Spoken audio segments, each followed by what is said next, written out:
কমল স্বাধীন সার্বভৌম বাংলাদেশের এক প্রিয় পুষ্প। প্রকৃতির আহ্বানে কমল কুঁড়ি হয় বিকশিত। আবহমান বাংলার ইতিহাসের আহ্বানে আরেক কমল হয় আবির্ভূত। বাংলাদেশের হৃদয় কমল, প্রভাতী সূর্য ইঙ্গিতবাহী। কমল আসছে। বগুড়া জেলার বাগবাড়ি অঞ্চলের ছায়াঢাকা এক গ্রামে দাদা মরহুম মৌলভী কামাল উদ্দিন, দাদি মরহুমা মিসিরুন্নেসা, নানা মরহুম আবুল কাশিম, নানি মরহুমা রহিমা খাতুন, পিতা মরহুম মনসুর রহমান ও মাতা মরহুমা জাহানারা খাতুন রানীর এক সম্ভ্রান্ত বংশে। এই বাড়িতে 1936 সালের 19 জানুয়ারি পিতামাতার 5 সন্তানের মধ্যে দ্বিতীয় সন্তান হিসেবে জন্মগ্রহণ করেন কমল ওরফে জিয়াউর রহমান। বীর মুক্তিযোদ্ধা, মহান দেশপ্রেমিক, বাংলাদেশে জাতীয়তাবাদের উদ্গাতা, স্বাধীনতার ঘোষক, শহীদ রাষ্ট্রপতি জিয়াউর রহমান। কলকাতার হেয়ার স্কুলে লেখাপড়া শুরু হলেও দ্বিতীয় বিশ্বযুদ্ধের সময় জাপানি বোমার আশঙ্কায় জিয়া চলে আসেন বাগবাড়িতে গ্রামের স্কুলে। 47 সালে ভারত বিভাগের ফলে তার পিতা চাকুরি সূত্রে বদলি হয়ে যান পাকিস্তানের করাচিতে। মেধাবী, উদ্যমী ও মার্জিত স্বভাবের জিয়া করাচির একাডেমি স্কুল থেকে 52 সালে দ্বিতীয় বিভাগে ম্যাট্রিক পাশ করে ভর্তি হন করাচির ডিজে কলেজে।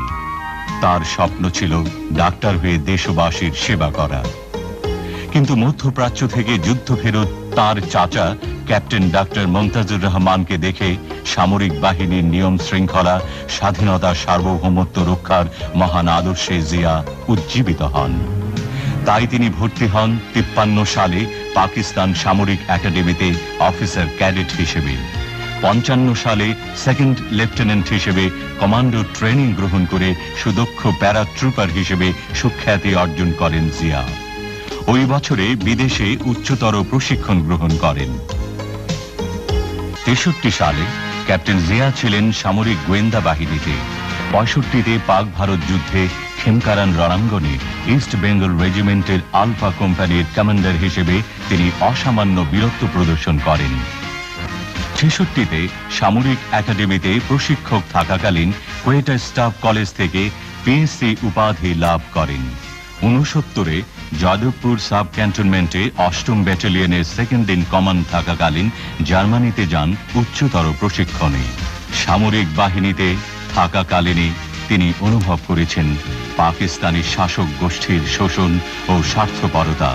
বেদনার সঙ্গে লক্ষ্য করেন বাঙালিদের প্রতি অবহেলা ও ঘৃণ্য বঞ্চনার অজস্র দৃষ্টান্ত। 70 সালে ইস্ট বেঙ্গল রেজিমেন্টের 8ম ব্যাটালিয়নের সেকেন্ড ইন কমান্ড হিসেবে জিয়া যান চট্টগ্রামে। গণতন্ত্র, স্বাধিকার ও স্বাধীনতা কাবে অগ্নিগর্ভ সমগ্র জাতির স্পন্দন অনুভব করে জিয়া প্রচন্ড পরিশ্রমে তার ব্যাটালিয়নকে গড়ে তোলেন এক জাতীয় বিপ্লবী মুহূর্তের জন্যে। 1970 সালেই পাকিস্তানের সাধারণ নির্বাচনে পূর্ব পাকিস্তানের জনগণের প্রতিনিধিরা সংখ্যাগরিষ্ঠ আসন লাভ করে, কিন্তু পশ্চিম পাকিস্তানের সামরিক জান্তা তা মেনে নিতে অস্বীকার করে। এর ফলে পূর্ব পাকিস্তানে তীব্র প্রতিবাদ দানা বেঁধে ওঠে। 71 সালের 25শে মার্চ পাকিস্তানি ডিক্টেটর ইয়াহিয়া খানের বর্বর সৈন্যবাহিনী ইতিহাসের জঘন্যতম নিষ্ঠুরতায় ঝাঁপিয়ে পড়ল নিরস্ত্র বাংলাদেশের ওপর। সমগ্র জাতি তখন দিশেহারা, নির্বাক, নেতৃত্বহীন। জিয়া তখন জ্বলন্ত বারুদের মতো গর্জে উঠলেন। 25শে মার্চ রাতেই বিপ্লবোদ্যানে সমবেত অনুগত সৈনিকদের সামনে গুলি ছুঁড়ে ডাক দিলেন বিদ্রোহে। মৃত্যুঞ্জয়ী জিয়া কালুরঘাট বেতার কেন্দ্র থেকে দিশেহারা আক্রান্ত জাতির উদ্দেশ্যে বাংলাদেশের স্বাধীনতার ঐতিহাসিক ঘোষণা দিলেন 26শে March. I, Mr. Ziaur Rahman, do hereby declare the independence of Bangladesh.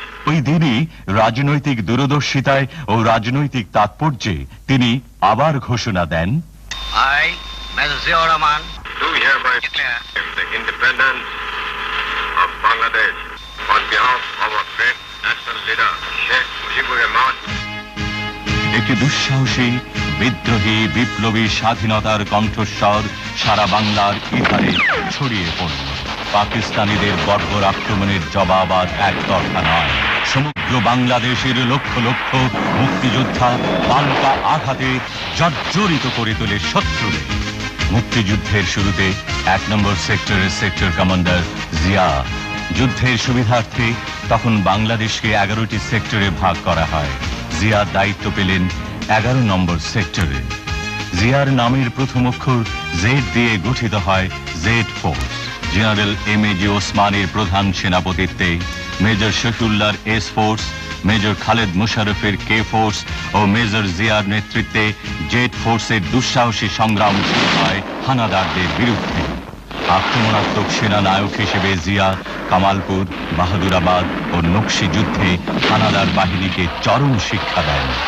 ৩০ লক্ষ লোকের শহীদান, ২ লক্ষ নারীর সম্ভ্রম ও হাজার হাজার কোটি টাকার সম্পদ হারিয়ে বাংলাদেশ স্বাধীনতার পতাকা নিয়ে আবির্ভূত হয় পৃথিবীর ইতিহাসে। অভ্যুদয় ঘটে ৭১ সালের ১৬ই ডিসেম্বর পাকিস্তানের কলঙ্কিত পরাজয়ে স্বাধীন সার্বভৌম গর্বিত বাংলাদেশে।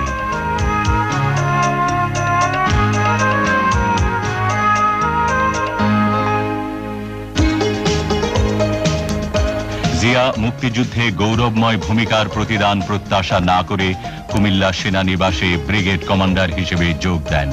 আত্মনিয়োগ করেন দেশপ্রেমের চেতনায় সেনাবাহিনী গড়ে তুলতে।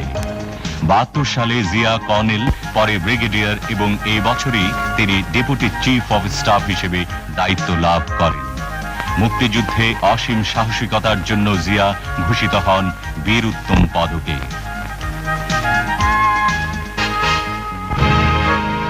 সদ্য স্বাধীনতা প্রাপ্ত দেশে দেখা দেয় অরাজকতা, দুর্নীতি, হত্যা, সংঘর্ষ, সন্ত্রাস।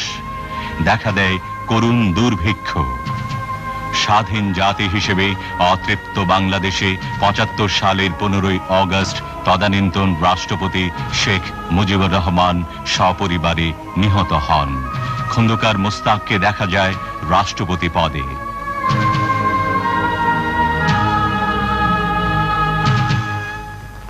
মেজর জেনারেল জিয়াকে নিযুক্ত করা হয় সেনাবাহিনীর প্রধান হিসেবে।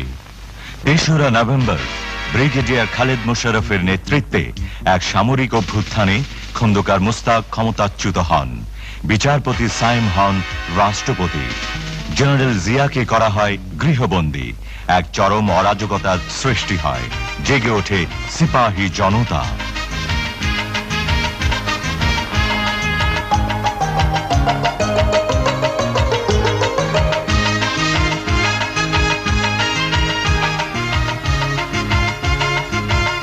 মুক্তিযোদ্ধা জিয়া তখন বের হয়ে আসেন সাময়িক অবরোধ চূর্ণ করে ৭৫-এর ৭ই নভেম্বর।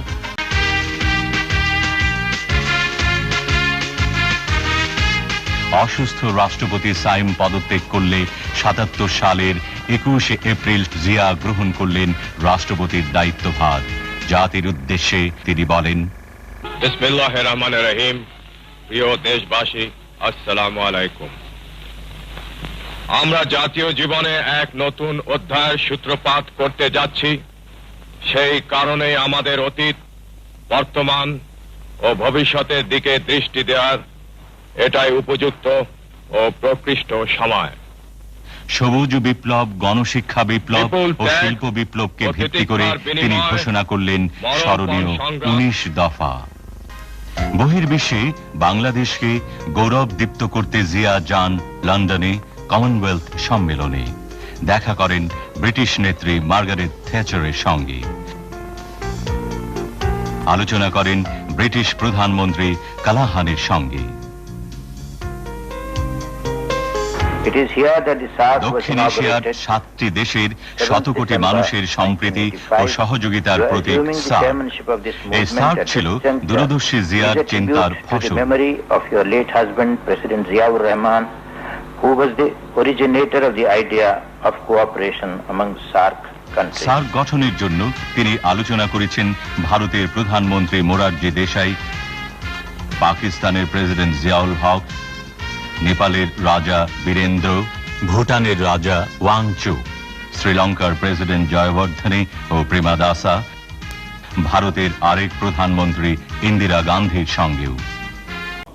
কৃষিক্ষেত্রের উন্নয়নে গ্রামের জনগণের কাছে জিয়া বারবার গিয়ে সহজভাবে ডাক দিয়েছেন।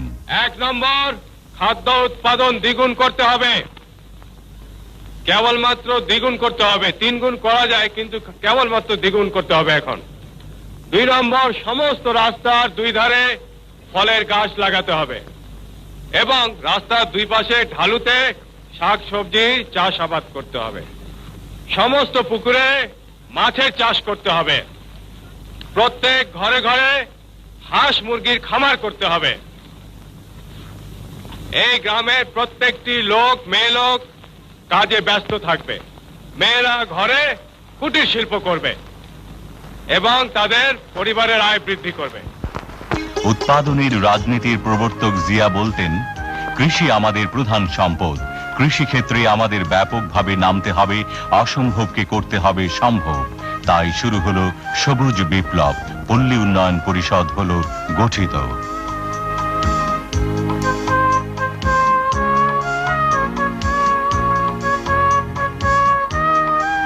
মাছের চাষে জিয়ার ছিল অফুরন্ত উৎসাহ। গবাদি পশুর উন্নয়ন প্রকল্পেও ছিল তার আগ্রহ। পল্লী বিদ্যুতায়নের মাধ্যমে গ্রামীণ অর্থনীতিতে বৈপ্লবিক পরিবর্তন আনলেন জিয়া।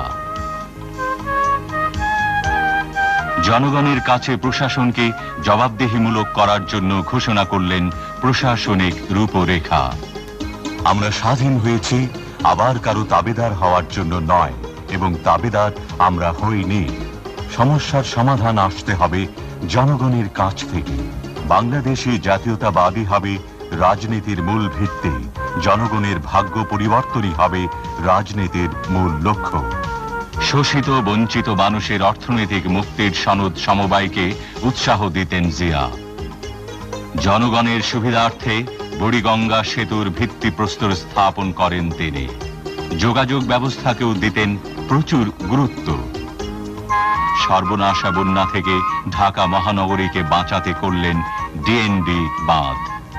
ঢাকা মহানগরীর সামগ্রিক সুবিধার জন্য ৭৮ সালের ৩০শে সেপ্টেম্বর তিনি ঢাকা পৌরসভাকে পরিণত করেন মিউনিসিপ্যাল কর্পোরেশনে। জনতার চাহিদায় টেলিভিশনকে করেন জিয়া রঙিন, বর্ণাঢ্য। আন্তর্জাতিক ক্রীড়াক্ষেত্রে বাংলাদেশ মাথা তুলে দাঁড়াবে এই প্রত্যাশায় জিয়ার আমলে স্টেডিয়ামে আসন সংখ্যা বাড়ে, ফ্লাড লাইট প্রচলিত হয়, শুরু হয় এশীয় যুব ফুটবল। টেনিস কমপ্লেক্সও তিনি প্রতিষ্ঠা করেন। ক্রীড়াক্ষেত্রে কীর্তিমানদের তিনি করতেন পুরস্কৃত।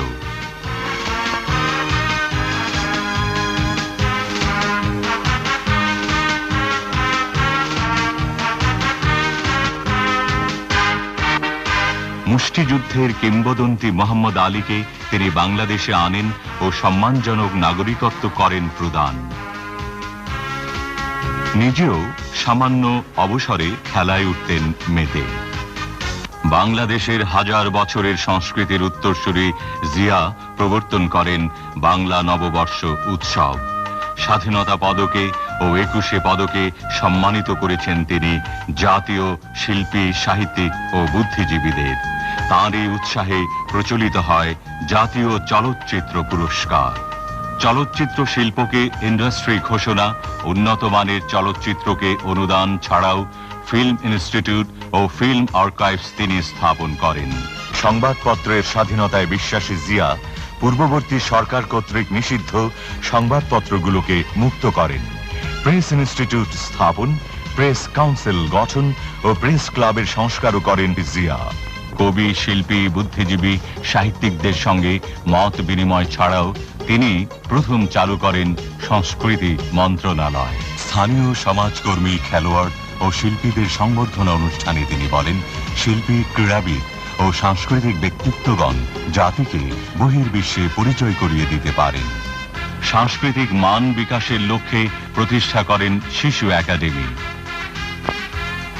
বিনোদনের জন্য শিশুদের উপহার দেন শিশু পার্ক।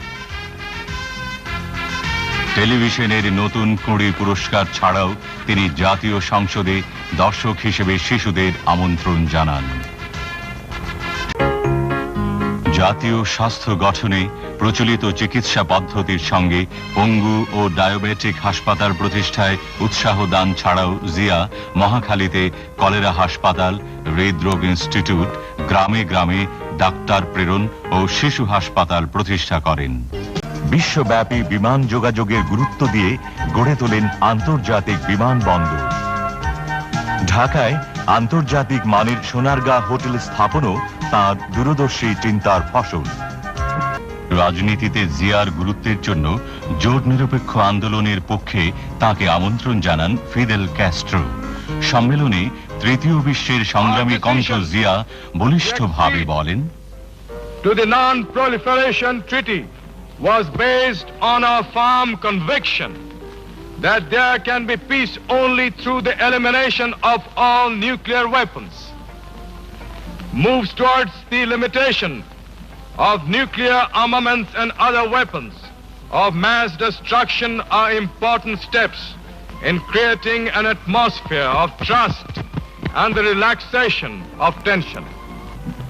জিয়ার সঙ্গে সাক্ষাৎ করেন জোট নিরপেক্ষ আন্দোলনের অন্যতম স্থপতি টিটো, ইরাকের সাদ্দাম হোসেন, আলজেরিয়ার বেনজাদিদ, মরক্কোতে হন সম্বর্ধিত, যুগোস্লাভিয়ায়, মিশরে ও গিনিতে লাভ করেন সর্বোচ্চ রাষ্ট্রীয় সম্মান।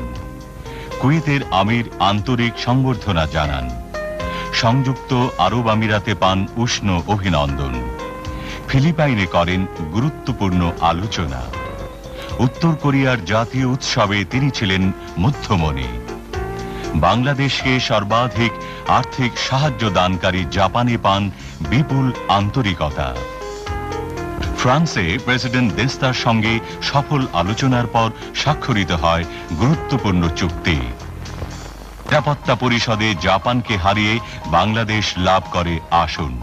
মার্কিন প্রেসিডেন্ট জিমি কার্টারের আমন্ত্রণে হোয়াইট হাউসে হন সংবর্ধিত।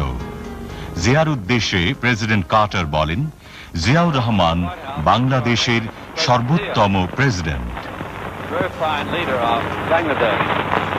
Tremendous progress has been made under his leadership and with the courage and determination of the people of his great country.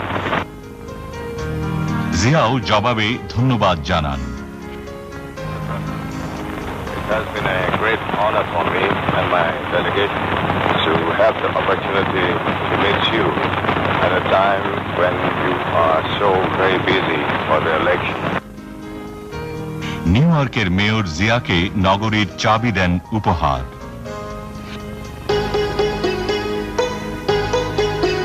দীর্ঘ 8 মাইল হেঁটে চীনের দুর্লঙ্ঘ প্রাচীরের শীর্ষে উঠে জিয়া সবাইকে অবাক করে দেন।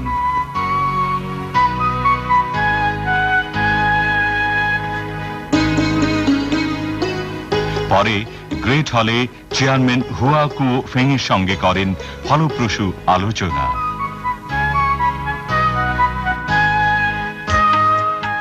বিশ্বব্যাংক প্রেসিডেন্ট রবার্ট ম্যাকনামারা গ্রাম বাংলায় ঘুরে মন্তব্য করেন, জিয়ার নেতৃত্বে বাংলাদেশ সঠিক পদক্ষেপ গ্রহণ করেছে। ইতিমধ্যে 81 সালে বাংলাদেশের সমুদ্র সীমায় জেগে ওঠে দক্ষিণ তালপট্টি। উপগ্রহ পর্যবেক্ষণেও দেখা যায় এই দ্বীপাঞ্চল নিশ্চিতভাবে বাংলাদেশের, অথচ প্রতিবেশী ভারতের অযৌক্তিক দাবির ফলে স্বাধীনতা সার্বভৌমত্বের প্রশ্নে বজ্র কঠিন জিয়া ও জাগ্রত জনগণ রুখে দাঁড়ান। সীমান্তে উত্তেজনায় সতর্ক হয় দেশ রক্ষায় নিযুক্ত বাংলাদেশের অতন্দ্র প্রহরী।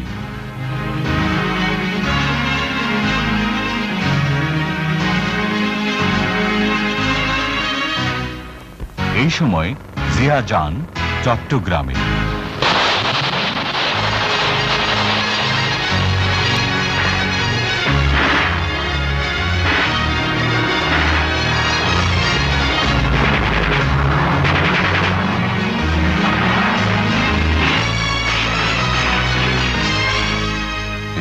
সালের 30 মে চট্টগ্রাম সার্কিট হাউসে সেনাবাহিনীর কতিপয় শৃঙ্খল দেশদ্রোহীর হঠকারী আক্রমণে রাষ্ট্রপতি জিয়া শাহাদাত বরণ করেন।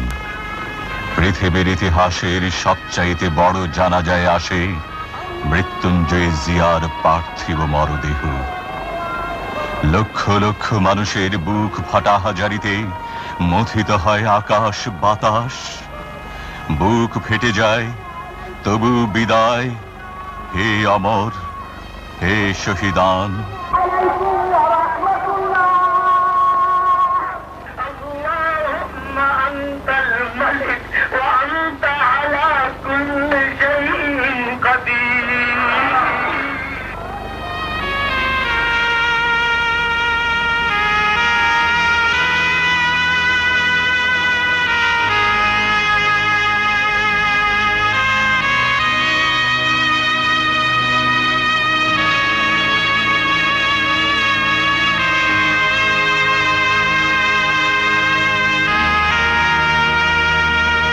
মাত্র ৩.৫ হাত মাটির কোলে চিরনিদ্রায় শায়িত হন শতাব্দীর অসাধারণ রাষ্ট্রনায়ক।